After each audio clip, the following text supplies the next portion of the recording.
Today, I want to speak about something that may challenge you, but will also change you.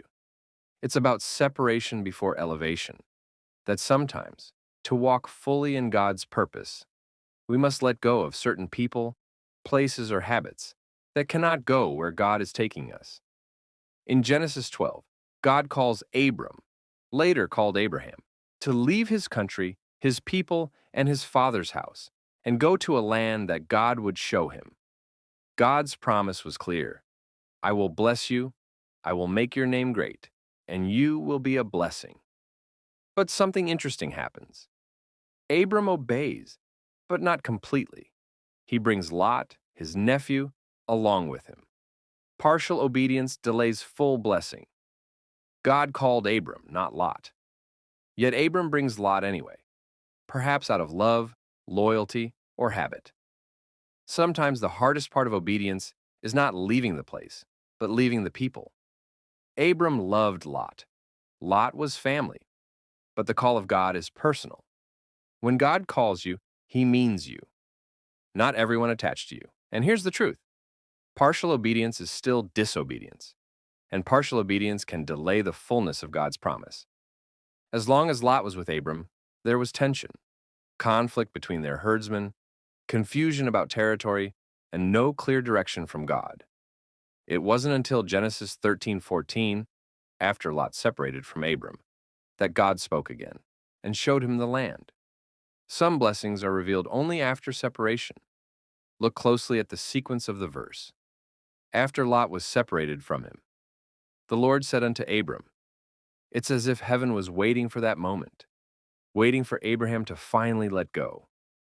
God had spoken before in chapter 12, yes, but now, in chapter 13, God shows Abraham the vision of what he had promised. Some revelations don't come until you release what God asked you to release. Let me say it plainly. Some doors will not open until you walk away from others. Some blessings will not flow until you cut off certain connections. Some clarity will not come until you create distance from the distractions. Abraham could not see his future clearly, while Lot was still attached. And sometimes, we too cannot see what God has prepared because our sight is blocked by what we refuse to separate from. It's not always sin that holds us back. Sometimes it's comfort or familiarity or emotional attachment.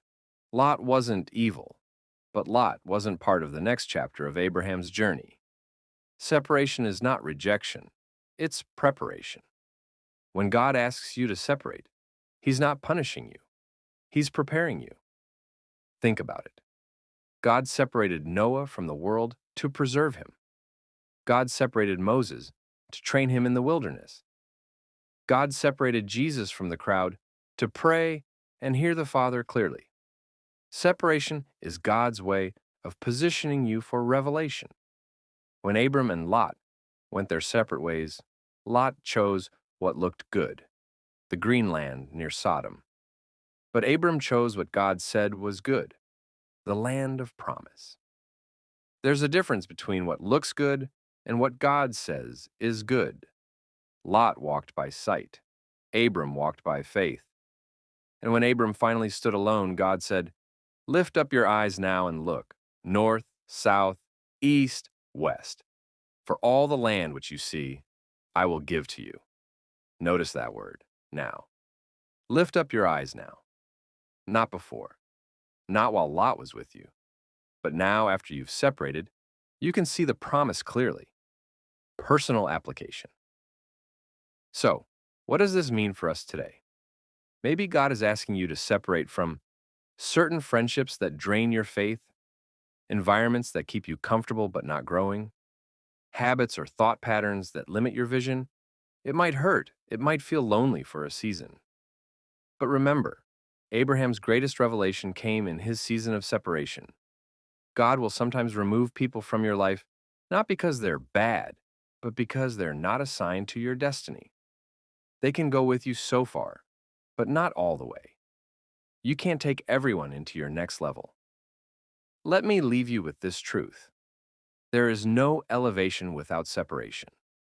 If you want to see what God has prepared for you, If you want the clarity, the vision, the blessing, you must be willing to let go of anything or anyone that God is asking you to release. And when you do, just like Abraham, you'll hear the voice of God saying, "Lift up your eyes now and look. Everything I've promised, it's yours." Sometimes the silence of God is not absence, it's waiting for your obedience. So, separate. When God says separate, trust His direction. Because on the other side of separation is revelation, blessing, and destiny. May God give us the courage to walk away from what's good so we can step into what's God.